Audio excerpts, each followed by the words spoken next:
Hello दोस्तों, आपका मेरे यूट्यूब चैनल में आपका स्वागत है।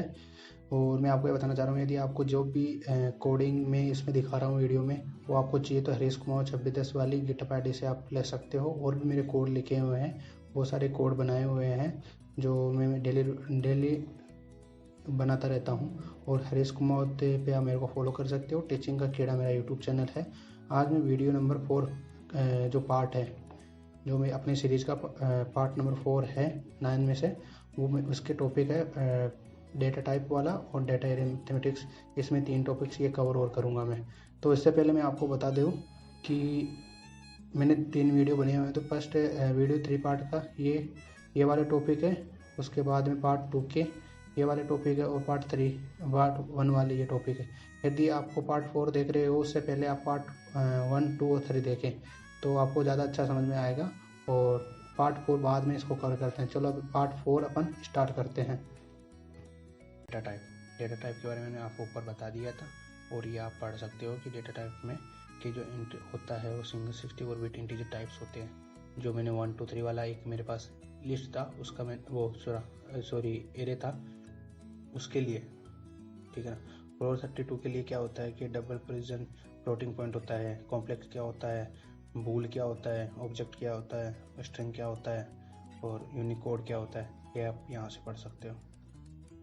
मैंने इस चीज़ भी ज़्यादा इम्पोर्टेंट रोल इसलिए नहीं दिया क्योंकि ये वो ज़्यादा ऐसा है नहीं। बाकी का ये बहुत इम्पोर्टेंट है, लेकिन आपको अभी इतनी बिगिनर के लिए इतना ध्यान रखने की जरूरत नहीं है। अब है कि चलो ठीक है, अपन ने सब कुछ कर लिया। अब है इस पे मैथमेटिक्स लेसन, ये एरिया पे मैथमेटिक्स कैसे अप्लाई करते हैं, ठीक है ना। तो सबसे पहले है कि अर्थमेटिक ऑपरेशन कैसे करते हैं। तो अर्थमेटिक ऑपरेशन के लिए है कि अपने पास एक मैंने सारे एरिया सब कुछ इस अकॉर्डिंग लिया है कि आपको आसानी से समझ में आ जाए, ठीक है ना। तो मेरा फर्स्ट एक एरिया ये है, सेकेंड एरिया 2 के नाम से है, और मेरे को इन दो को, और थर्ड एरिया 3 वो है 1 2 3, ठीक है ना। ये मैंने एरिया यहीं पे डिफाइन कर दिए हैं क्योंकि इनको मैं आगे यूज में लूँगा। तो किस तरीके से लेना है मैं आपको बता देता हूँ। पहला है एडिशन, ऐड करेंगे तो मेरे को एरिया 1 और 2 को ऐड करना है, ठीक है ना।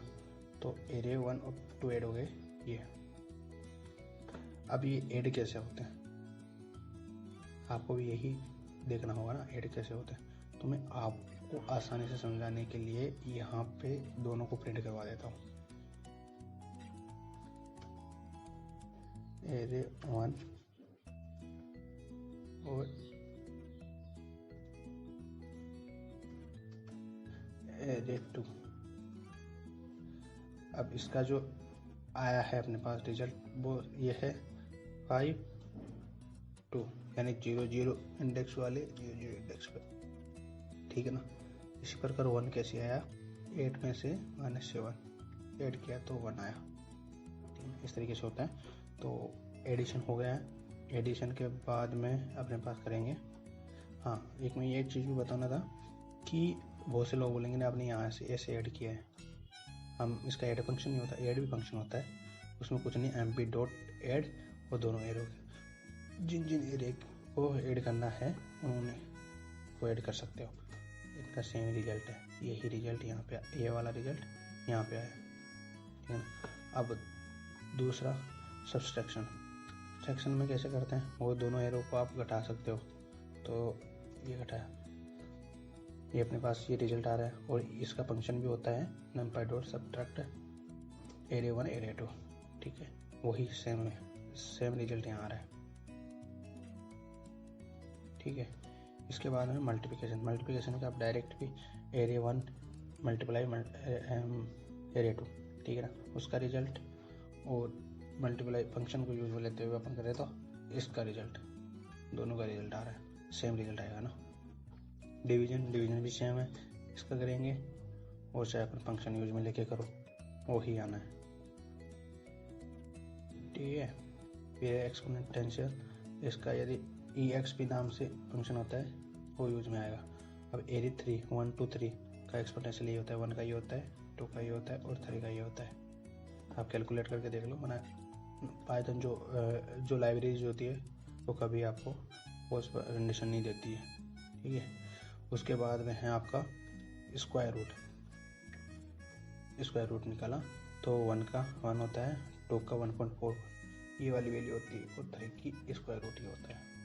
ठीक है, इसके बाद में है अब सिंस एरे। ठीक है, साइन जैसे साइन आपने पढ़ा होगा मैथमेटिक्स में, साइन का ग्राफ होता है, कोस का ग्राफ होता है, टेन का ग्राफ होता है, उस तरीके से वो साइन फंक्शन यूज में लेने के लिए ये उसकी वैल्यू है साइन पे। ठीक है ना। उसके बाद में सेम ही कोसाइन पे एलिमेंट की वैल्यू है, कोसाइन पे ग्राफ पे क्या होगी, ये एलिमेंट वाइज नेचुरल एल्गोरिथम, ये लॉग 1 का लॉग ये होता है, 2 का लॉग ये होता है, 3 का लॉग ये होता है। ठीक है, और ये डॉट प्रोडक्ट का आपको पता ही होगा किस तरीके से काम करता है। तो ये वाला डॉट प्रोडक्ट, तो ये तो हो गए अपने अर्थमेटिक तो हो गए। अब है कंपैरिजन, जैसे कि ये इससे बड़ा हो, ये इससे छोटा हो, तो ये ट्रू एंड फॉल्स कंडीशन देंगे। तो एलिमेंट वाइज कंपैरिजन कि मेरे पास आपको मैंने दोनों वो दिखाई रखे हैं। एक बार वो दिखा देता हूँ नया तो ए ऊपर सबसे ऊपर है ए और बी एरे। सॉरी मैं यहाँ पे एक प्रिंट ही करा देता हूँ एक बार, तो आपको बार बार ऊपर जाने की देखने की जरूरत नहीं पड़ेगी। ए और यहाँ पे बी, ये अपने पास 2 एरे। ठीक है ना। अब मैं ये देखना चाहता हूँ कि ये दोनों बराबर है। यार देख के तो अपन बता सकते हैं, लेकिन इससे कंपैरिजन से क्या कैसे, तो ये फॉल्स आया। फॉल्स का मतलब है नहीं, यदि ये ट्रू होता तो दोनों सेम होते। ठीक है, अब एलिमेंट वाइज कंपैरिजन मतलब ऐसे देखना है कि ऐसी वैल्यू ए में जो 2 से कम है, तो ये A1 2 से कम है, सही है। 2 से कम है, नहीं इक्वल है, तो ये फॉल्स आएगा और ये फॉल्स आएगा। ठीक है, एरे वाइज कंपैरिजन। अब 2 एरे इक्वल है या नहीं वो पता लगाने के लिए ये array 1 equals to array 2, array equal नाम से एक फंक्शन होता है, उसको यूज में लेना है आपको। तो ये भी हो गया, ये आया फॉल्स, तो फॉल्स आना ही था। वो एरे 1 एन ये है, एरे 1 ऊपर से ये रहा, एरे 1 और एरे 2 दोनों सेम नहीं है, तो दोनों इक्वल भी नहीं आने के थे, तो यहाँ पे भी सही है। वे एग्रीगेट फंक्शन क्या करते हैं, बहुत ही हेल्प करते हैं। जब आप बड़े बड़े डेटा सेट पे काम करोगे तो आपको इसका सम चाहिए होगा, मिन चाहिए होगा, मैक्स चाहिए होगा, है ना, तब ये सबसे ज़्यादा इंपॉर्टेंट रोल प्ले करते हैं। तो आपको क्या, जैसे कि एरे 1 है, एरे 1 पूरे एरे का सम चाहिए, सब एलिमेंट जुड़ के आने चाहिए, तो आप जोड़ने तो बैठोगे नहीं, इसलिए आपको क्या करना है, डॉट सम वाला फंक्शन यूज में लेना है। तो ये जोड़ के बता देगा -4 इन सब का योग हो रहा है। ठीक है ना। अब मिनिमम हम चाहते हैं उसमें मिनिमम वैल्यू कौन सी है, -7, और देखते हैं -7 ही सबसे मिनिमम वैल्यू है या नहीं है। -7 किस में लगाया था अपन ने,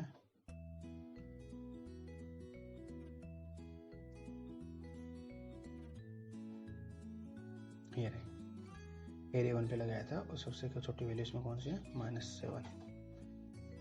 ठीक है, तो अपने पास क्या आ गया, -7 मिनिमम वैल्यू। इसके बाद में हो गया वैल्यू एरे 2। अब ये मैक्स, अब आप बोलोगे कि ये 225 क्या है, 225 भाई 3 रो में से कौन सी वो थी, तो मैं एक बार यहाँ पे आपको मैक्स वाली की लिखा देता हूँ। एरे पे लगा रहा हूँ ना, एरे 1 पे, एरे 1 ये, ठीक है ना। तो x0, ठीक है, x0 के लिए इस वाले में से कौन सी ज़्यादा है, इन दो में से कौन से, यानी रो पे लगाना है अपन को। इस वाली रो में, इस वाली रो में से ये किस पे ज़्यादा है, 2 है, तो यहाँ 2 आ गया।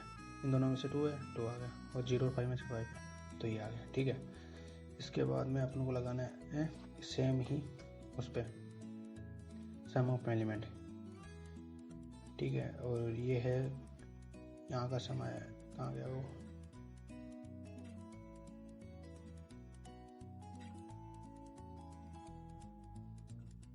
हाँ, ये x1 पे इसका समय है। इसके बाद है मीन। मीन निकालने के लिए अपन पहले तो मैथमेटिक्स में सोल्व किया करते थे कि ये मीन बीच की ये वैल्यू निकाल के इसका भाग देना है, वो देना है। यहाँ पे सीधा आप इसका मीन निकाल सकते हो। टोटल एरे 1 का मीन ही होता है। मीडियन निकाल सकते हो। तो मीडियन में मैंने ये स्टार लगा रखा है। स्टार इसीलिए लगाया है कि मैं बहुत बार कुछ चीज़ें ऐसी है कि जो माइंड में अगर फिट हो जाती है ना, वो फिट ही रहती है। तो मैं बहुत सी बार मैंने ये निकालने के लिए इन्हीं की तरह यूज में लिया है, ठीक है ना। तो मैंने क्या किया, एरे डॉट, लेकिन ये मेरे ये आएगा और आप बोलोगे कि मेरे तो एक्सेप्शन आ गई है, मेरे एरर आ गया, एट्रीब्यूट एरर, लेकिन ये इन्हीं की तरह नहीं होगा। इसमें आपको क्या निकला है, एनपी डॉट मीडियन एरे का निकालना है। आपको पैरामीटर देना पड़ेगा, एरे पैरामीटर में देना पड़ेगा, तब जाके उसका मीडियन होगा। तो मैं बहुत सी बार ये गलती करता हूँ, मैं एरे का मीडियन निकालने के लिए एरे डॉट मीडियन लगा देता हूँ और मेरे को एरर एक्सेप्शन आती है। तो मैं इसीलिए मैंने ये स्टार लगा के होता है।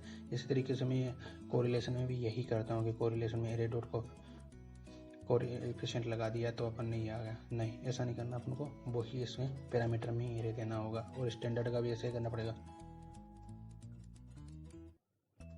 ये स्टैंडर्ड है ना, उसमें दोनों तरीके से हो सकते हैं। एरे को पैरामीटर में दो, ये बिना पैरामीटर दो, दोनों की वैल्यू सेम आ रही है, ठीक है। तो मेरे YouTube चैनल को सब्सक्राइब कर ले, और यदि आपको यदि कोई प्रॉब्लम है या फिर उसमें कोई डाउट है तो हमारे कमेंट में बताएं, या फिर आप मेरे को यहाँ पे हरीश कुमार 2610 ये मेरी गिटहब आईडी है। यहाँ पे आप जाके कोड एंड जो ये मैंने अभी बनाई है PPTs वो आपको मिल सकती है। हरीश कुमार मेरी लिंक्डइन आईडी है और टीचिंग का कीड़ा ये मेरा YouTube चैनल है। यदि आपको वीडियो अच्छा लगा तो अपने दोस्तों के साथ शेयर करें, लाइक करें और सब्सक्राइब करना ना भूलें। थैंक यू, धन्यवाद।